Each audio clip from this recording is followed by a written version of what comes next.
Chapter 9. What happened to your brother? Scott switched on the garage light and they put their bikes away. In the strong light, Raymond looked even worse than he'd thought. Wet, bedraggled, dirty, tired. How was he going to explain this to Mom? They were halfway up the back walk when the door flew open and Mom came rushing out, with Dad right behind her. "Where have you been?" Mom cried.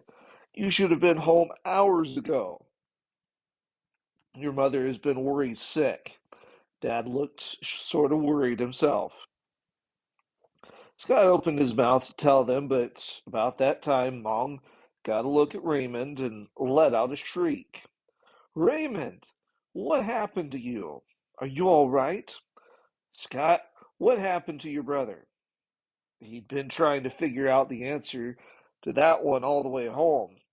Scott paused for a second, wondering where to start.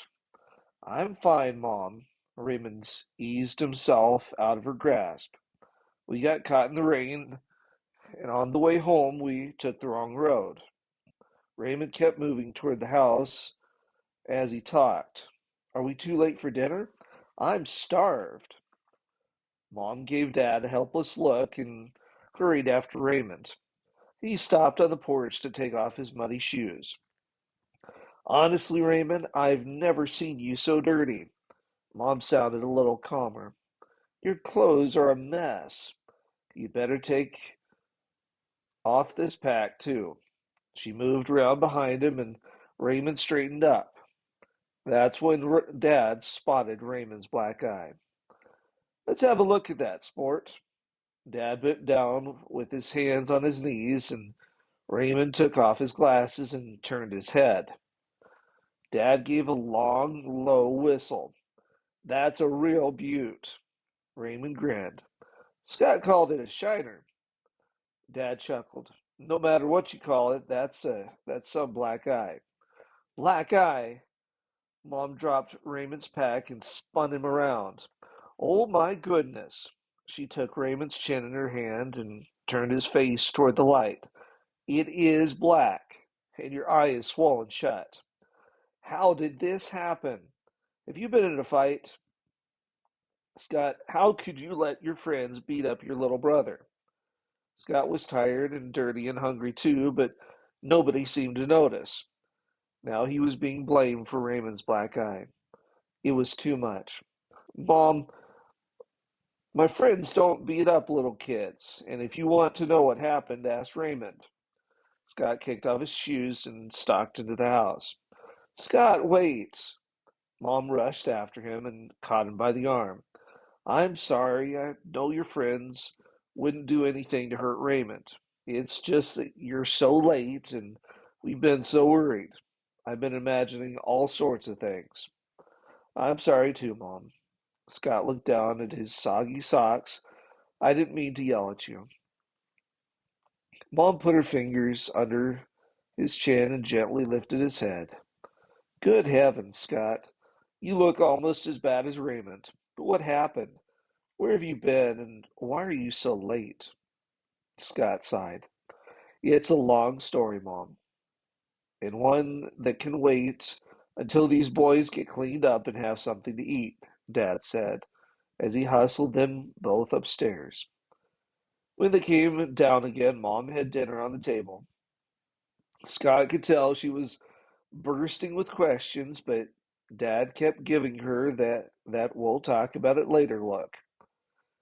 After they finished eating, Dad led them into the living room and sat down on the sofa. "Now suppose you tell us where you've been all this time." Dad folded his arms across his chest and waited for an answer. Between them, Scott and Raymond told about getting caught in the storm, staying in the old house, and getting lost on the way home. Raymond told about finding the Sandy Cove Harbor Road and how he got his black eye. "It was an accident," he explained. "Scott was not at fault. Next time I'll be more careful." "There isn't going to be a next time," Mom said firmly. "You have had enough excitement for a while. I want you both to stay right here at home for the next few days. But, Mom, Scott protested. Your mother's right, Dad cut in. You boys have the whole summer ahead of you. It wouldn't hurt you to stay home for a day or two. A day or two? Staying home would be a disaster, but he couldn't tell Dad that without telling him about the mitts, and that would take a lot more explaining. From the determined look on Mom's face, Scott knew it was no use to argue. He said goodnight and trudged up the stairs. How was he going to get Dad's mitt back from Tiger now? And what if Tiger left him another note?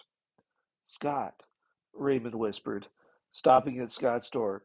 Want to tell you what I saw down in the cellar. They heard Mom's quick steps on the stairs. Raymond, before you go to bed, I want to do something about that eye. Tell me in the morning, Scott whispered and closed the door. Tomorrow he would have to tell Dad about the mitts, unless he could figure out a way to get it back. But he was too tired to think about it now.